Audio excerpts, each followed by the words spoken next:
భగవద్బంధువులారా, ధనుర్మాస వ్రతం అందరూ కలిసి భగవత్ సన్నిధికి రావాలని, పరమాత్మ యొక్క సందర్శన చేసుకోవాలని శ్రీవిల్లిపుత్తూరులో తల్లి ఆండాళ్ తల్లి తాను గోపికగా తన తోటి చెలికత్తెలందరూ, తన తోటి స్నేహితురాళ్ళందరూ గోపికలుగా భావించి ఆ భావనతో చేస్తున్నటువంటి దివ్యమైన శ్రేష్టమైనటువంటి వ్రతం ధనుర్మాస వ్రతం.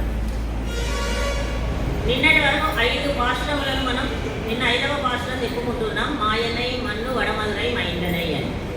ఉత్తర మధురకు నిర్వాహకుడైనటువంటి ఆ శ్రీకృష్ణ పరమాత్మ యొక్క చేష్టితములను వర్ణిస్తూ అందరూ కలిసి వ్రతాన్ని చేసుకోవాలని ప్రారంభిస్తే మనము గతంలో ఉన్నటువంటి పాపరాశి అడ్డు వస్తుందేమో, పాపరాశి అంతా అడ్డు వస్తే భగవత్ సన్నిధికి వెళ్ళలేము అని తన తోటి చెలికత్తలందరూ కూడా సందేహాన్ని వెలిబుచ్చితే దానికి సంబంధించినటువంటి మాయనై మన్ను వడమధురంటూ పరమాత్మ యొక్క గుణచేష్టితలను గొప్పతనాన్ని తెలుపుతూ యశోదాదేవి గర్భాన్ని కూడా ప్రకాశింపజేసినటువంటి వాడాన్ని, నంద గోకులానికే ఒక మణిదీపము వంటి వెలిగేటటువంటి కృష్ణ పరమాత్మ యొక్క నామాన్ని మనం ఎప్పుడైతే పరిశుద్ధులమై వచ్చి పరమాత్మ సన్నిధికి ఏగి పరిశుద్ధమైన మనస్సుతో భగవన్నామాన్ని స్మరించి గానము చేస్తే మనకు ఎటువంటి పాపములు అంటవు అనే విషయాన్ని నిన్నటి పాఠం ద్వారా తెలియజేశారు.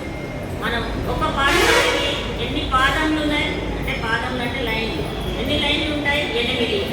8లో మనం నిన్న 6 వరకు చెప్పుకోగలిగాం. అవి 2 చెప్పుకొని ఇవాళటి 6వ పాశురంలోనికి వెళ్దాం.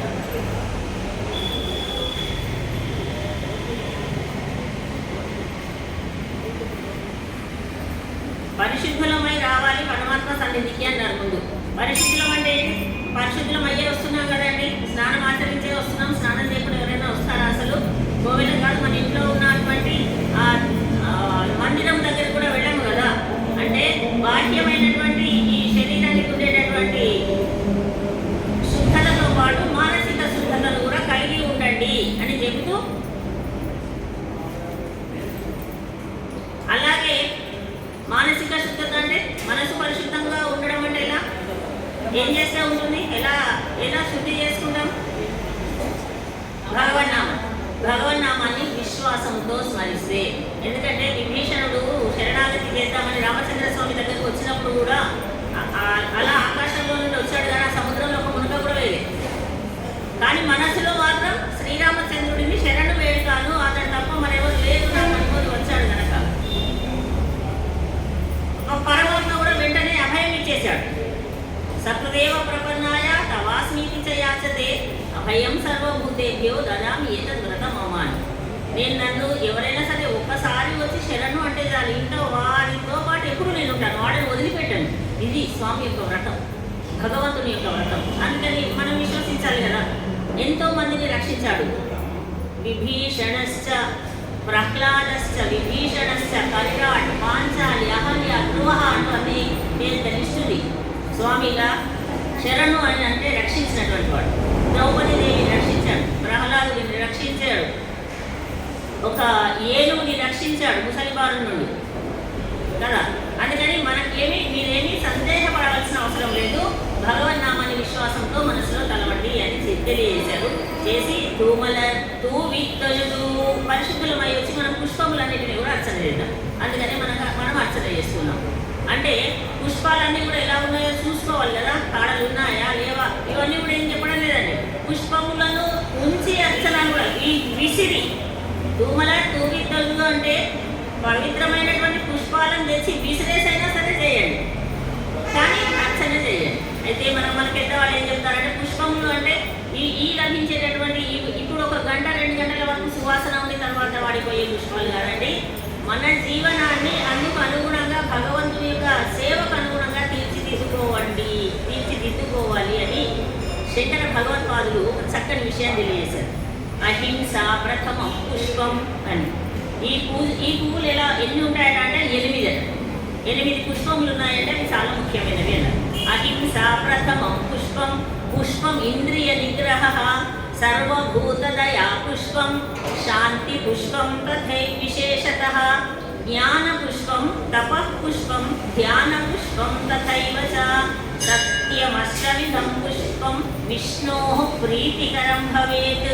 ఇవండి మన మనస్సుని ఒక పుష్పములా చేసి అర్పించాలి. మనస్సుని ఏం చేయాలి? మనం ఒక పుష్పంలా చేయాలి. అహింస అనేటటువంటిది ఒక పుష్పం అనుకుంటే, అహింస అంటే హింస చేయాలని మనకు తెలుసు. అహింసగా మనం నడుచుకుంటే అదొక పుష్పం. స్వామి ఆనందిస్తాడు. ఇంద్రియ నిగ్రహం, మన ఇంద్రియములను మనం చెప్పుకుంటున్నాం. మన ఇంద్రియములన్నీ మన కాళ్ళు చేతులు కళ్ళు చెవులు ఎక్కడ మనం ముందు అంటే అవి అక్కడ ఉండాలి, ఆ పని చేయాలి. కానీ అవి చెప్పినట్టుగా మనం నడుచుకోరాదు. ఇది ఇంద్రియ నిగ్రహం. ఇంద్రియ నిగ్రహము సర్వభూత దయ, అంతటా కూడా అన్నిటి అందు కూడా దయ కలిగి ఉండాలి. నా వేలికి దెబ్బ తగ్గిందండి, తెగింది, రక్తం కారుతుంది అని ఇక్కడ ఏ మందు పెట్టాలి, ఏమి ఆయింట్మెంట్ రాయాలి, ఇది కూడా తగ్గట్లేదు, హాస్పిటల్కి వెళ్ళి ఎలాగైతే మన శరీరానికి మనకు బాధ కలిగితే ఎంత బాధపడుతున్నామో ఈ సమాజంలో ఉండేటటువంటి మరెవరికైనా కలిగితే అంత బాధను చెందడం, వారికి అటువంటి సహాయం. అది సర్వభూత దయ, అందరి యందు దయ కలిగి ఉండడం. క్షమ, క్షమించే గుణం. జ్ఞానము, తపస్సు, ధ్యానము, సత్యము. ఇవి 8 పుష్పములు. వీటిని ముఖ్యంగా మనము అలవర్చుకొని అలా నడుచుకునే ప్రయత్నం చేయాలి. ముఖ్యమైనటువంటిదని ఈ పాఠం ద్వారా తెలియజేశారనమాట. తర్వాత వాయినాల్ వాడి మనత్తినాల్సిందిగా. వాయి అంటే నోరు. నోటి ద్వారా భగవన్నామని పాడదాం. వాడి మనత్తినాల్సిందిగా, మనసులో భగవంతుని ధ్యానం చేద్దాం నిరంతరం. ఇలా చేస్తే ఏమవుతుంది? పోయ విజయం పొగుదురువాని ప్రణవు. ముందు గడిచినటువంటి, ముందు ఎప్పటి నుంచో ఉన్నటువంటి పాపరాశి, రాబోయే పాపరాశి, ప్రారంభంగా ఉన్న పాపరాశి అంతా కూడా ఈ పూజాకు చెప్పు అంటున్నారు. మనం ఒక అగ్నిలో దూదిని వేస్తే ఎలాగైతే మాయమైపోతుంది, దూది కనిపించదు, అలా మన పాపరాశి అంతా కూడా పటా పంచలైపోతుంది. కనుక ఓ గోపికలారా, మీరందరూ కూడా మన పాపరాశి అడ్డు తగిలి భగవంతుడికి చేసే వ్రతములు ఆటంకాలు కలుగుతాయని చింతించకండి. అందరూ విచ్చేయండి. మనస్సులో భగవంతుని నిరంతరము ధ్యానం చేస్తూ ఈ వ్రతాన్ని ఈ రోజు నుండి, రేపటి నుండి ప్రారంభిద్దామని నేను చెప్పింది. మనం ఈరోజు వచ్చామని 6వ పాశురం నుండి అసలు వ్రతం ప్రారంభం. 5 పాశురాలు కూడా పరమాత్మ యొక్క తత్వము 5 రకాలుగా ఉంటుంది అని, పర, వ్యూహ, విభవ, అంతర్యామి, అర్చారూపాలుగా ఉంటుంది అని ఆ తత్వాన్ని అంతా తెలియజేసి నియమాలను చెప్పి ఈ వ్రతానికి ఎలా ఉండాలి, ఏవి భుజించాలి, ఏవి భుజించకూడదు, ఎలా నడుచుకోవాలి, ఇవన్నీ చెప్పి పెద్దవాళ్ళు చెప్పినట్టుగా ఎలా నడుచుకోవాలి అనే విషయాలన్నీ కూడా తెలియజేయడం ఉపోద్ఘాతం అని. 5 పాశురాలకి ఈ వ్రతానికి సంబంధించిన నియమాలు పూర్తయినాయి. అసలు వ్రతం ఎప్పటికీ ప్రారంభం? ఈ రోజు నుండి ప్రారంభం. అందుకని ఇవాళ నుండి చివరి వరకు కూడా మనం ఆబ్సెంట్ కాకుండా వస్తే చక్కగా వ్రతంలో పాల్గొనండి. మధ్యలో వస్తామన్నాడు, అత్యవసరమైతే వెళ్ళొచ్చు, ఏం కాదు.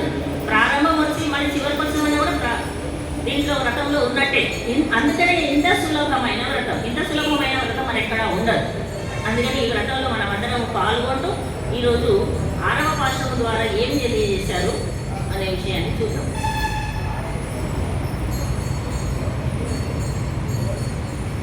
6వ పాశురం.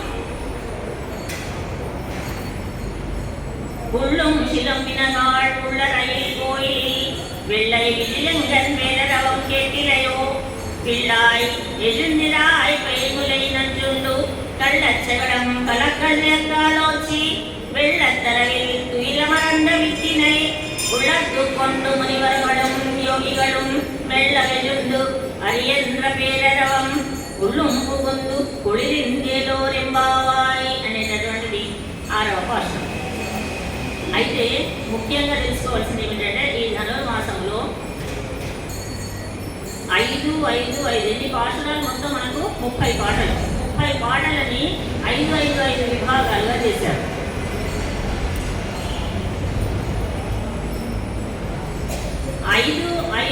ఇప్పుడు ఒక మొదటి 5 పూర్తి చేసుకున్నాం మనము.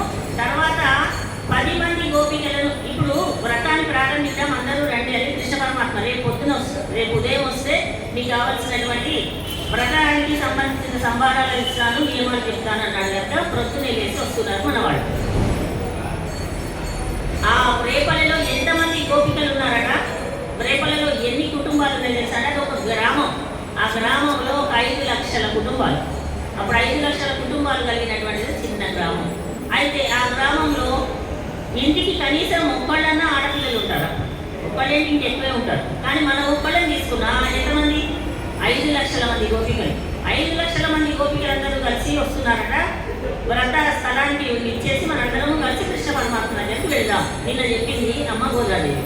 ఇవాళ అందరూ బయలుదేరి వస్తున్నారు. వచ్చారా? కొంతమంది నిద్ర పోయారు, కొంతమంది నిద్ర పట్టలేదు. ఎందుకు? స్వామి చెంతకు వెళ్తున్నామనే ద్వారా ఎప్పుడెప్పుడు వెళ్తాము? కృష్ణ పరమాత్మను ఇన్ని రోజులు దర్శించలేదు. చాలా రోజుల నుంచి పెద్దవాళ్ళు పంపలేదు కృష్ణ పరమాత్మ దగ్గరికి.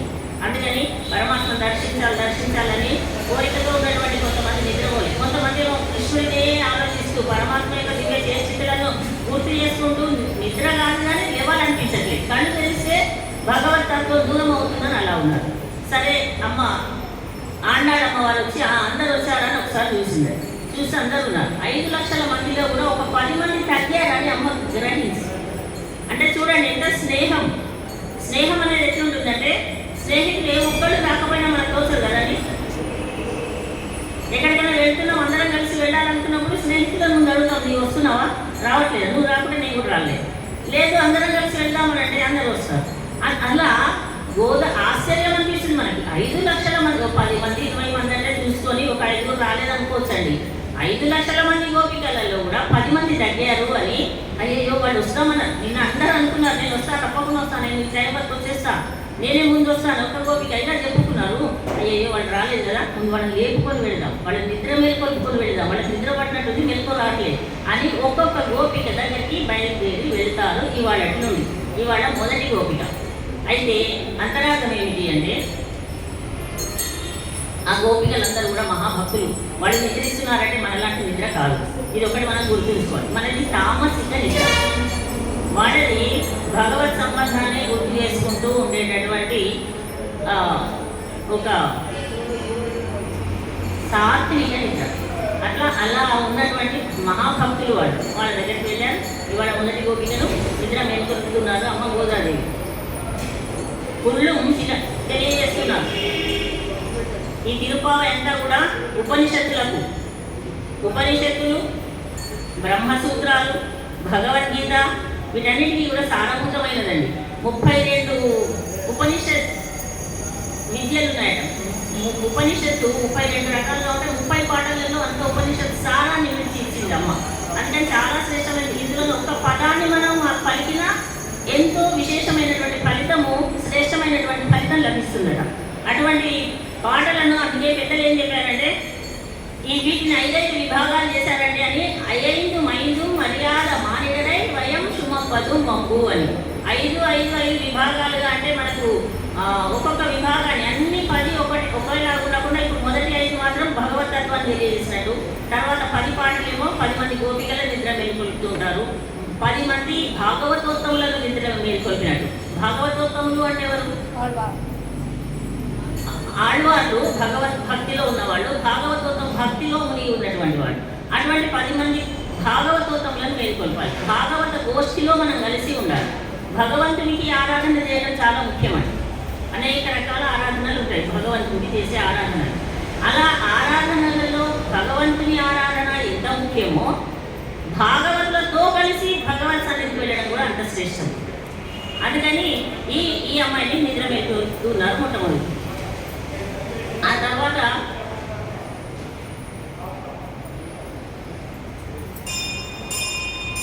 ఇవాళ గోపికట ఆ అమ్మాయి యొక్క స్వభావం ఏమిటో చెప్తున్నారు. పిల్లాయి అన్నారు. పిల్లాయి అంటే అర్థం ఏమి? చిన్న పిల్ల అని. మరి వీళ్ళందరూ పెద్దవాళ్ళ? అందరూ పిల్లలే. కాకపోతే ఈ అమ్మాయి ఈ గోష్ఠిలో కొత్తగా చేరినటువంటి అమ్మాయి. భగవద్ భక్తిలోనికి ముందే ఆధ్యాత్మిక రంగంలోనికి కొత్తగా వచ్చినటువంటి అమ్మాయి అన్నమాట. సరిగా ఏమి తెలియదన్నమాట. అందుకని ఈ గోపికలు ఎప్పటి నుంచో వస్తున్నారు. గోవేళకు వస్తున్న గోపికలు చూడండి, మనకు కూడా చాలా మంది కొత్త గోపికలు వచ్చారు. ఈ సంవత్సరమే వస్తున్న వాళ్ళకి కొద్దిగా కొంత టైమింగ్స్ అవి అర్థం కావు, చూసి తెలుసుకుంటారు. అలాగే ఇవాళ గోపిక కూడా కొత్తగా వాళ్ళ గోష్ఠిలో చేరినటువంటి అమ్మాయి. అందుకని నిద్ర మేల్కొని వెళ్ళడం లేదు. పిల్లాయి అన్నారు. చిన్నపిల్లలు ఓ పిల్ల అని కూడా పిలుచుకుంటారు కదా. పిల్లాయి అంటే ఓ చిన్నపిల్ల అని అంతేకాకుండా భగవంతుని జ్ఞానంలో మునిగి ఉన్నటువంటి దానాన్ని, భగవత్ సంబంధం కలిగిన దానాన్ని, భాగవత గోష్ఠి గురించి ఏమి తెలియని దానాన్ని, ఎందుకంటే కొత్తగా వచ్చింది కదా అని సంబోధించారు. సంబోధిస్తూ తెలుపుతూ ఉన్నారు. భగవంతుని జ్ఞానం ఉంది ఈ అమ్మాయికి, కానీ భాగవతోత్తములతో అంటే భగవద్భక్తులు, ఈ భగవద్భక్తులతో కలిసి ఉండడం ఎలాగో సరిగా తెలియదన్నమాట. తెలియకపోతే మీరందరూ తెలియజేస్తూ ఉన్నారు. అయితే ఈ భాషణంలో ఏం చెప్పారు అంటే, ఇటువంటి కొత్తగా వచ్చిన గోపికను గోదాదేవి ఇలా మేల్కొల్పింది, ఇలా బుజ్జగించింది, ఇలా మన గోష్ఠిలో కలుపుకొని వెళ్ళింది అనే విషయాలన్నీ కూడా మనం ఈ పాత్రంలో గమనించవచ్చు. ఇలా మాట్లాడుతున్న సంభాషణ ప్రారంభమైంది. ఎవరికి? ఇవాళటి గోపికకి అమ్మ గోదమ్మ. పుళ్ళు విశిలంపినగాళ్ అన్నారు. అమ్మ, పక్షుల యొక్క శబ్దం వినిపిస్తుంది. పక్షులు ఏం చేస్తాయండి? సూర్యుడు అస్తమించగానే అవి వాటి గూటిలోకి వెళ్ళాయంటే మళ్ళీ తెల్లవారు బ్రాహ్మీ ముహూర్తంలో నిద్ర వెళ్ళిపోతాయి. పక్షుల యొక్క శబ్దం వినిపిస్తోందా నీకు? పుళ్ళు విశిలంపినగాళ్ పుల్లరైపోయి అంటున్నారు. పక్షుల శబ్దం వినిపిస్తూ పక్షులన్నీ శబ్దం చేస్తూ వెళ్తున్నాయి లేమ్మా అని అంటే, ఆ అమ్మాయి అంది కదా, లేదు పక్షులు అప్పుడే మేల్కొనలేదు, మీరే ముందుగా మేల్కొని ఆ నగర సంకీర్తన అవన్నీ చేస్తూ ఉంటే ఆ శబ్దానికి అవి లేచి ఉంటాయి, అవి లేచే సమయం ఇంకా కాలేదు. కానీ పక్షులు ఒకసారి నిద్ర మేల్కొన్నాయంటే మళ్ళీ పడుకో. నిద్ర మేల్కొన్న తర్వాత కూడా మళ్ళీ వెంటనే నిద్రపోయేటటువంటి జీవి ఏమైనా ఉంది ఈ లోకంలో అంటే అది మనమే. గ్రేట్ కదా.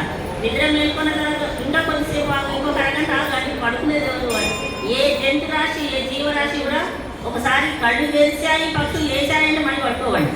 మళ్ళీ వాటి ఆహారం ఎండకసం వెళ్ళిపోయి మళ్ళీ సాయంత్రం కావాల్సిందే. అందుకని అంత గొప్పనైనటువంటి పక్షులు.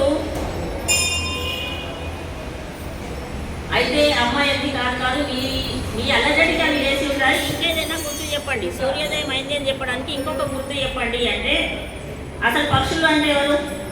రెండు రెక్కలతో విహరించేటటువంటి జ్ఞానము అనుష్ఠానము కలిగినటువంటి మహానుభావుల వంటివి పక్షులు అని చెప్తారు. మహానుభావులు కూడా జ్ఞాన అనుష్ఠానములతో అంతటా సంచరిస్తూ అందరికీ జ్ఞాన రాశిని పంచుతూ ఉంటారు ఆచార్యులు అనమాట. అయితే సరే ఇంకొక గుర్తు చెప్తాను విను అన్నారు. పుల్ల రైలిపోయి పక్షిరాజైనటువంటి గరుత్మంతుడు ఉన్నాడు. ఆ గరుత్మంతుడు ప్రధానంగా ఉండేటటువంటి ఆ స్వామి యొక్క కోవెలలో తెల్లటి శంఖధ్వని వినిపించడం లేదా అన్నారు. పక్షిరాజైనటువంటి గరుత్మంతుడు అని చెప్పడం ఎందుకు? స్వామి పేరు వెంకటేశ్వర స్వామి కోవెల్లో అనొచ్చు కదా అన్నారు. అంటే తెల్లటి శంఖ గరుత్మంతుడి నాథుడిగా చెప్తున్నారంటే వేదాలలో వేదాత్మ విగహేశ్వర అని స్వామి. వేదాలన్నింటిలో కూడా వేదమంతా కూడా ఎవరున్నారండి? వేదంలో ఉండేది ఎవరు? శ్రీమన్నారాయణుడే. ఆ శ్రీమన్నారాయణునికే వాహనముగా ఉన్నటువంటి గరుత్మంతుడు అంటే చాలా శ్రేష్టమైన వాడని మన వాళ్ళు ఎక్కడా ఉన్నా ఎవరిని కూడా వదిలిపెట్టకుండా గోదామ తల్లి అందరి యొక్క గొప్పతనాన్ని తెలియజేస్తూ చెప్తుందండి. ప్రతి భాషలో కూడా విశేషార్థాలు అనేకంగా ఉంటాయి. ఆ వేదమే నారాయణ అని చెప్పబడ్డాడు కనుక అంత గొప్పగా చెప్పారు. శృతి శిరసిరితే బ్రహ్మని శ్రీనివాసే అంటారు. అంతేకాదు వేదం వెవ్వడి వెతికడిది ఆ దేవుని కొనియాడుడి, వేదం వెవ్వని వెతికెడిది ఆ దేవుని కొనియాడుడి అన్నారండి అన్నమయ్య కూడా. అటువంటి దేవుని కోవెలలో ఈరోజు విశ్వరూప సేవ జరుగుతుంది. ఉదయం ప్రొద్దున జరిగేటటువంటి సేవలు జరుగుతున్నాయి. వాటికి గుర్తుగా తెల్లటి శంఖ అని ఒకటి చక్కగా ధ్వనించేవారట. అంటే అప్పుడు ఆ ఊరిలో ఉన్న వాళ్ళందరూ కోవెల్లో ఆరాధనలు ప్రారంభమయ్యాయి అని తెలుసుకొని రావడానికి గుర్తుగా అటువంటి తెల్లటి శంఖం అంటే జ్ఞానానికి ప్రతీక అండి. జ్ఞానాన్ని సంపాదించుకునేటటువంటి జన్మ అండి మానవ జన్మ మనది. మనం ఏం చేయాలి? ప్రొద్దున ఏం తిండి తిందామా, మధ్యాహ్నం ఏం భోజనమా, రాత్రికి ఇంకేం చేసుకుందామా అని కాకుండా మనం ఈరోజు ఎంత జ్ఞానాన్ని సంపాదించామండి. అదే ఇవాళ అడిగిన ప్రశ్నకు నాకు ఎంతవరకు సమాధానం అవచ్చు? నేను ఇవాళ తెలుసుకున్న విషయాన్ని మళ్ళీ ఒకసారి పునరాలోచన చేస్తున్నానా, లేదు మా ఇంట్లో ఉన్నటువంటి మన పిల్లలకి చెప్తున్నానా? అలా చెప్తూ ఉంటే అభివృద్ధి చెందుతుందటండి విద్య యొక్క గొప్పతనం ఏమిటి? మనం సంపాదించిన జ్ఞానాన్ని మనం మళ్ళీ ఎవరితో పంచుకోకపోతే మర్చిపోతాం. పంచుతూ ఉంటే తరిగిపోదండి. ధనమైతే పంచండి, 1000 రూపాయలు పంచండి, ఖర్చు అయిపోతాయి, మళ్ళీ రావు. అదే విద్య అయితే ఎంత పంచితే అంత పెరుగుతుంది. విద్యానామ నరస్య రూపమధికం ప్రచ్ఛన్న గుప్తం ధనం విద్యా భోగకరీ యశస్సుఖకరీ విద్యా గురుణాం గురుః అంటారు. విద్యా విదేశ బంధుగమనే విద్యా పరా దేవత. విద్య ఎంత గొప్పది తెలియజేశాడండి భర్తృహరి గారు. మన దగ్గర ఉంటుంది, దాన్ని పంచాలి, పంచుతుంటే ఏమవుతుంది, పెరుగుతూ ఉంటుంది. అటువంటి జ్ఞానాన్ని సంపాదించండి అని తెలియజేస్తారు. జ్ఞానము ఆరాధనం సర్వేషాం విష్ణోర్ ఆరాధనం పరం తస్మాత్ పరతరం ప్రోక్తం తదీయారాధనం పరం అన్నారు. ఆరాధన అన్నింటిలోకి కూడా శ్రీ మహావిష్ణువు యొక్క ఆరాధన చాలా గొప్పదైతే భాగవతోత్తములను ఆరాధించడం అనేది మరొక గొప్పతనం. పెద్దలు వచ్చినటువంటి వాళ్ళని భాగవతోత్తములు అంటారు. మనం వచ్చారు మన టీటీవీ నుండి అలా వచ్చినటువంటి వారిని మనం ఆరాధించుకోవాలి, గౌరవించాలి, నమస్కరించగలగాలి. ఇది మనం నేర్చుకోవలసినటువంటి జ్ఞాన సంపద. అందరితో ఎలా నడుచుకోవాలి తెలుసుకొని పెద్దలతో భాగవతోత్తములతో ఎలా నడుచుకోవాలి తెలుసుకోవాలి. భాగవత సంబంధంతో కలిసి భగవంతుడిని ఆరాధించాలి అని తెలియజేస్తూ మళ్ళీ పిలుస్తున్నారు. పిళ్ళాయి అన్నారు. పిళ్ళాయి యజుందిరాయి పేములే నందుడు. భాగవత సంబంధం తెలియనటువంటి దానా అని సంబోధన. అమ్మాయికి కోపం రాలేదండి, కొత్తగా వచ్చినటువంటి గోపిక కదా అని సంబోధన. యజుందిరాయి అంటే లేమ్మా అని అర్థం, నిద్ర మేల్కోమ్మా, ఇంకా త్వరగా వెళ్ళాలి అని. అయినా కూడా విముఖంగా ఉందండి ఆ గోపిక. సరే, వీళ్ళందరికీ ఎవరంటే ఇష్టం? కృష్ణుడు అంటే ఇష్టం. అందుకని కృష్ణుడికి ఏమైనా ఆపద సంభవించిందంటే తట్టుకోలేరండి గోపికలు ఎవరైనా సరే. అందుకని ఈ అమ్మాయిని కాస్త భయపెడదామని మళ్ళీ చెప్తుంది అమ్మ గోదమ్మ తల్లి. పేయిములైనంజుండు అని అంటే పూతన విషాన్ని స్వీకరిస్తున్నాడు. పూతన విషం ఇవ్వడానికి వచ్చిందట కృష్ణ పరమాత్మకి. మరి కృష్ణుడికి ఏం జరుగుతుందో ఏమో అనిందట. వెంటనే అమ్మ ఏమంది, కృష్ణుడు ఎప్పుడో పూతనని సంహరించాడు, పూతన విషం ఇవ్వడానికి వచ్చింది, ఆ పూతనని కృష్ణ పరమాత్మ సంహరించి వేశాడు కదా, ఇప్పుడు ఎందుకు ఆ మాట చెప్తున్నావు అనేది. సరే, పూతన ఎవరండి అసలు? పూతన అంటే పవిత్రురాలు కాదు అని, నా అంటే కాదు లేదు కదా. పూతన అంటే పవిత్రత లేనటువంటి దుర్మార్గురాలు, లేకపోతే ఒక తల్లి వలె వచ్చి చిన్న పిల్లవాడికి సంహరించాలనేటటువంటి ఆలోచనతో వచ్చింది చూసారా. అయితే అట్లాంటి ఆలోచన ఎలా కలిగిందట పూతనకి అంటే, అసలు పూతన ఎవరు అంటే బలిచక్రవర్తి కుమార్తె. గత జన్మలు బలిచక్రవర్తి కుమార్తె పేరు రత్నమాల. ఈ ఈ అమ్మాయి చూస్తోంది. అప్పుడు బలిచక్రవర్తి వామనుడు వచ్చాడు కదా బలిచక్రవర్తి దగ్గరికి, 3 అడుగుల నీళ్ళు దానం అడిగాడు. ఆ బాలుడిని చూడగానే చాలా ముద్దొచ్చి ఈ పిల్లవాడికి నేను పాలిస్తే బాగుండు అనుకుంది. మాతృత్వం ఉంటుందండి ఆ అమ్మాయిలలో. నేను పాలు ఇవ్వాలి, ఎలాగైతే ఈ అబ్బాయికి ఎంత బాగున్నాడు, ఎంత ముద్దొస్తున్నాడు, చిన్నపిల్లలు చూడగానే ఎత్తుకోవాలనిపిస్తుంది, ముద్దాడాలనిపిస్తుంది, అలా అనుకున్నాడు. తర్వాత ఏమైంది, దానం ఇచ్చిన తర్వాత త్రివిక్రముడు అయ్యాడు. పెరిగిపోయి వామనుడు ఆ బలి చక్రవర్తి యొక్క సంపదనంతా కూడా స్వీకరించాడు కదా. అది చూసిన తర్వాత వచ్చి ఈ వీడికి అసలు నేను పాలు ఇవ్వడం కాదు, విషం ఇవ్వాలి. భగవంతుడు రెండింటినీ కూడా ఆమె కోరికను తీర్చాడు ఈ విధంగా. అది విషయం. అందుకని అంటే అమ్మాయి చెప్తుంది, మళ్ళీ చెప్తున్నాను, కళ్ళచ్చగడం కాదు, పూతన సంగతి చెప్పేసింది కదా అని మళ్ళీ భయపెడదామని గోదాదేవి చెప్పింది. కళ్ళచ్చగడం అంటే ఒక శకట మీదికి ఒక రాక్షసుడు ఆవహించాడట. మన కృష్ణుడికి ఏ ఆపద సంభవిస్తుందో ఏమో, అమ్మ రా తొందరగా వెళ్దామంటే. శకటాసురుడు ఎప్పుడో వచ్చాడు, ఏడుస్తూ పాలు కావాలని చిన్నపిల్లలు ఏడుస్తూ కాళ్ళు చేతులు ఊపుతూ ఉంటేనే ఒక పాదము తగిలి ఆ బండి తునాతునకలైందండి. ఆ బండి యొక్క ఇక్కడి సంధి బంధములన్నీ విడిపోయాయి. నెలల రోజుల పిల్లవాడే కదా అట్లా జరిగింది. అంటే ఓహో గోదాదేవి అనుకుంది ఇంకేం చెప్పినా కూడా ఈ గోపిక భయపడేటట్టు లేదు అనుకొని మళ్ళీ తెలియజేస్తున్నారు. వెళ్ళంతరలి నీలమనంద విత్తినై. పాల సముద్రంలో శేషతల్పం పైన శయనించినటువంటి స్వామి శ్రీమన్నారాయణుడు ఉన్నాడు కదా, ఆ శ్రీమన్నారాయణుని ఎక్కడుంటాడండి? పాల సముద్రంలో ఉన్నటువంటి స్వామిని భావన చేస్తారట. ఎవరు? మునులు, ఋషులు, వాళ్ళందరూ కూడా. మన మనస్సులో పరమాత్మ ఉన్నాడా? మనలో ఉన్నాడా? అంతర్యామి రూపంలో ఉన్నాడు. నిద్రించేటప్పుడు ఏం చేయాలంటే మనము భగవంతుడు మన ఎందున్నాడు కదా, పాలసంద్రంలో శేషకల్పంపై శయనించిన స్వామి ఉన్నాడు అని స్వామి నిద్ర గురించి మనం పడుకోవాలి, నెమ్మదిగా పడుకోవాలట. అందుకే నెమ్మదిగా లేవడం అంటే హృదయంలో ఉన్నటువంటి భగవంతుడికి అంతరాయం కలగకుండా నెమ్మదిగా లేచి నెమ్మదిగా హరిహరి హరిహరి హరిహరి హరిహరి అంటున్నాడు. ఎందుకంటే లేచిన వెంటనే ఏం చేయాలి? హరినామస్మరణ చేయాలి. కనీసం 7 సార్లు చేయలేని చెప్పాడు. ప్రహ్లాదుడు తెలియజేశాడు. హరే హరతి పాపాన్ని దుష్టచిత్తే రపిస్ఫుత అనిచ్చయామి సంస్కృతిలో దహత్యేవని పావక అంటూ స్తోత్రం హరి అష్టకం ఉంటుంది.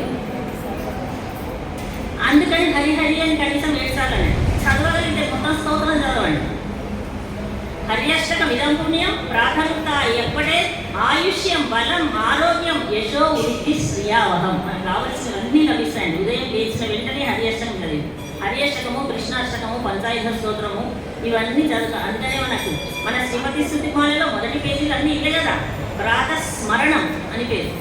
వాటన్నిటిని కూడా మనం పఠించగలగాలి. మన పిల్లలకు నేర్పగలగాలి. మనం పఠిస్తున్నాం, మనకు వచ్చింది. మన పిల్లలు మన మనమలు వాళ్ళందరినీ కూడా చూడవలసిన బాధ్యత మనదే కదా. మన సంప్రదాయంలోకి వాళ్ళని తీసుకొని రావాలి. మనకు తెలిసినటువంటి మన స్నేహితులను తీసుకొని రావాలి. ఎందుకంటే ఇది ఒక శ్రీమన్నారాయణుడు భగవద్ రామానుజాచార్యులు ఏర్పరిచినటువంటి శ్రీ వైష్ణవ శ్రీ విశిష్టాద్వైత సంప్రదాయాన్ని ప్రచారం చేయడం మన ధర్మం అని మన ఆచార్యులైనటువంటి చిన్నజీయ స్వామి వారు తెలియజెప్పేటటువంటి మాట. అందుకని దాన్ని మనం కూడా పాటించగలగాలి. అయితే ఆ క్షీర సాగరంలో ఉన్నటువంటి పరమాత్మను హృదయంలో ఉంచుకున్నటువంటి ఋషులు మునులు లేచి హరిహరి హరిహరి అంటున్నారు. చాలా నెమ్మదిగా అంటున్నారు. వాడు అనడం కూడా మళ్ళా గట్టి గట్టి అరవగా ఋషులు మునులు వాళ్ళు అంటున్నటువంటి మాట మా హృదయాలలో చేరి మాకు మేము మేల్కొన్నాము. నీకు వాళ్ళ యొక్క హరినామం కూడా వినిపించడం లేదా అంటే అంత చిన్నగా అంటే ఎట్లా వినిపిస్తుందండి? ఇంత పెద్ద సౌండ్ పెడితేనే వినిపించడం లేదు అనుకుంటే వాళ్ళు ఒకళ్ళో ఇద్దరు కాదు కదండి. అప్పుడు మహర్షులు ఋషులు కొన్ని వేల మంది ఉన్నారు. వాళ్ళందరూ చిన్నగా అన్నటువంటి శబ్దము చల్లగా నెమ్మదిగా మనస్సులలో చేరిపోయి అలా మేము మేల్కొన్నామమ్మా అన్నారు. మెల్లవెజుందు మెల్లగా లేచి హరియన్న పేరడవం హరిహరి అనేటటువంటి పెద్ద ధ్వని వచ్చింది. ఉళ్ళు ఉంపుగుందు కుళిరిందేలో మా మనస్సును చల్లబరిచింది. మేము అందుకని మేల్కొంటున్నాం. పరమాత్మకు సేవ చేయాలని కోరిక ఉండాలట. ఏం చేయాలి? మనం అనుకుంటున్నాం మనకి దేహం ఈ శరీరం లభించింది, ఇంద్రియాలు ఉన్నాయి, చేతులు కాళ్ళు చెవులు కళ్ళు ఇవన్నీ ఉన్నాయి. వీటితో ఏం చేయాలి? సరే మనం చేసేటటువంటి పనంతా మన జీవనాధారాన్ని మధ్యాహ్నం ఏం తినాలో పొద్దున వండుకుంటాం, సాయంత్రం ఏం తినాలో మళ్ళీ మధ్యాహ్నం. ఇదైతే తప్పదు. ఎందుకంటే శరీరమాద్యం కలు ధర్మ సాధనం అన్నారు. అది కూడా చూసుకోవాలి కదా. మరి మనము హాయిగా జీవించి ఉండాలంటే శరీరాన్ని కూడా పోషించాలి. కానీ అదే ముఖ్య ధ్యేయంగా పోషించుకుంటూ కూర్చుంటున్నామేమో అని ఒక్కొక్కసారి మనకి అనిపిస్తుంటుంది. కాదు, మనకు ఈ జీవనం దేనికోసం ఉండాలంటే భగవంతుని సేవించడానికి ఉండాలి. 2 రకాలు ఉంటుందట భగవంతుని సేవ చేయడం. ఏమిటది అంటే మొదటిదేమో భగవంతుని యొక్క కథలనే వింటూ ఉండడం ఆనందం. ఎందుకంటే చెవులకి శ్రవణం అన్నారు కనుక మనకు అలవాటైంది కనుక భగవత్ కథలను వింటూ కూర్చుంటానండి. నాకు అదే ఆనందం, మంచిది అది కూడా. తర్వాత మరొకటి ఏమిటంటే శారీరక కైంకర్యం, కాయిక కైంకర్యం అంటారు. అంటే పుష్పమాలను సమర్పించడము, స్వామికి వింజామల సేవ చేయడము, ఆభరణములను ధరింపజేయడము, ఇలాంటి మన ఇంట్లో ఉన్నటువంటి పటాలన్నింటినీ కూడా మనం సవరించుకుంటూ చేసుకుంటాం. అది కాయిక సేవ. ఇవన్నీ అయితే ఈ నిద్రిస్తున్నటువంటి గోపిక ఏ రకానికి చెందింది అంటే మొదటి రకం. భగవత్ కథలను వినుకుంటూ ఉండడమే ఆమెకు ఆనందం. అలా వినుకుంటూ ఉంటుంది. అయితే అమ్మ అంటుంది, అందరూ అలా ఉంటే ఎట్లా అమ్మ, లేచి రావాలి కదా. ఇలా నచ్చని చెప్పడము కోపం మీద కాదండి. కోపడుతుందా? లేచి రావా లేదా? ఇంకా టైం అవుతుంది, ఇంకా స్కూల్ టైం అవుతుంది, ఎగ్జామ్ అన్నాం. మనకి ఇంట్లో రోజు పొద్దున ఉండేది ఇదే మాటలు అని అనడం లేదండి. అమ్మ నెమ్మదిగా బుజ్జగించి మంచి మాటలతో లేపుతుంది. అట్లా లేపితే అందరికి ఎంత హాయి ఉంటుంది కదా. కానీ మన అమ్మ అట్లా ఇది లేవదు మొండి అది ఇది అన్ని మాటలు వచ్చేస్తాం. అందుకని అమ్మ అందరూ ఇలా ఉంటే ఇలా అమ్మ, నువ్వు మాతో కలవాలి, కలిసి ఎందుకంటే నిన్న మొన్న వచ్చి నేను కూడా మీతో కలుస్తా, మీ గోష్ఠిలో ఉంటానండి, నన్ను కూడా జాయిన్ చేసుకోండి అన్నటువంటి అమ్మాయే కదా. అందుకని సరే అందుకని మంచిగా పిలుస్తుంది అమ్మవారు. అమ్మ నువ్వు కూడా మాతో కలవాలి, అందరము కలిసి పరమాత్మ యొక్క సేవ చేసుకుందాం రావాల్సింది అన్నారు. అంటే అప్పుడు అమ్మాయి పెళ్లిగా లేచి వీళ్ళ యొక్క గోదాదేవి యొక్క గోపికలందరి యొక్క సమూహంలోనికి గోష్ఠిలోనికి వచ్చి చేరింది.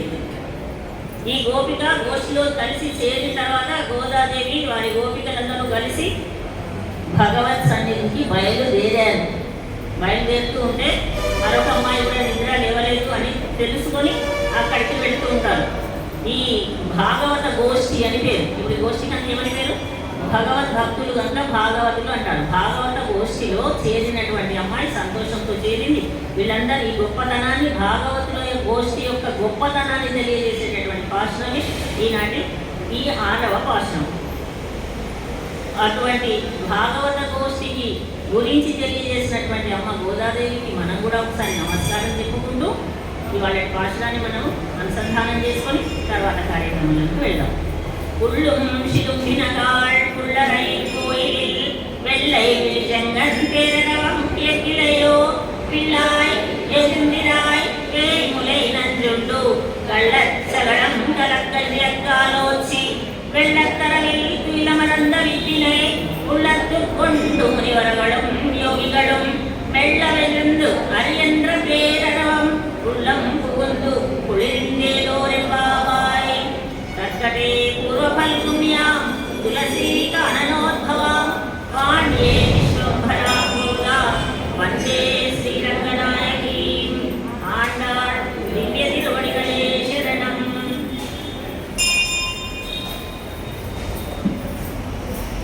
जय श्रीमन्नारायण.